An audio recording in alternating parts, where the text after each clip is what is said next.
ఆంధ్రప్రదేశ్ రాష్ట్ర రాజకీయాల్లోనే కాదు, దేశ రాజకీయాల్లోనూ ఇప్పుడు పవన్ కళ్యాణ్ గారి పేరు ఒక ట్రెండ్లా మారిపోయిన విషయం మనకందరికీ తెలిసిందే. అదేదో సినిమాలో నేను ట్రెండ్ ఫాలో అవను, ట్రెండ్ సెట్ చేస్తానని పవన్ కళ్యాణ్ గారు అన్న డైలాగ్ ప్రస్తుతం పవన్ కళ్యాణ్ గారికి అంటిపెట్టుకున్న విషయం తెలిసిందే. జనసేన అధినేత పవన్ కళ్యాణ్ గారిపై ఇటీవలే ప్రధానమంత్రి నరేంద్ర మోడీ గారు ప్రశంసలు కురిపించిన విషయం విదితమే. ఢిల్లీలోని పాత పార్లమెంటు భవనంలో ఎన్డీఏ ఎంపీల సమావేశం జరిగింది. ఆ సమావేశానికి ఎన్డీఏ కూటమిలోని పార్టీల అధినేతలు అందరూ హాజరయ్యారు. ఈ సందర్భంగా ప్రసంగించిన ప్రధానమంత్రి నరేంద్ర మోడీ జనసేనపై ఓ రేంజ్లో ప్రశంసలు కురిపించారు.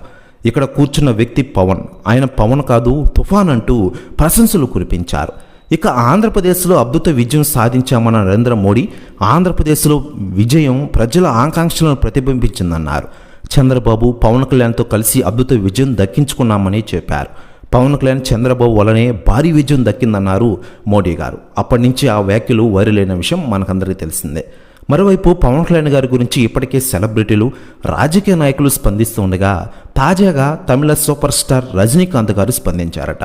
ఆయన మాట్లాడుతూ, పవన్ కళ్యాణ్ ఈరోజు ఆంధ్రప్రదేశ్ రాష్ట్ర రాజకీయాల్లోనే కాకుండా ఢిల్లీ రాజకీయాల్లో కూడా హైపర్ సాధించారు. పవన్ కళ్యాణ్ ఎప్పటికీ గొప్ప హీరో, గొప్ప లీడర్ కూడా. ప్రజాసేవకి అంకితమయ్యారు పవన్ కళ్యాణ్ గారు. నా ఇన్నేళ్ల జీవితంలో ఢిల్లీ గడ్డపై ఒక వ్యక్తి పేరు మారుమోగడం ఇదే ఫస్ట్ టైం. తెలుగుడి సత్తా చూపాడు పవన్ అంటున్నారట రజనీకాంత్ గారు. ప్రస్తుతం న్యూస్ కూడా తెగ వైరల్ అవుతోంది ఆంధ్రప్రదేశ్ రాష్ట్ర రాజకీయాల్లో.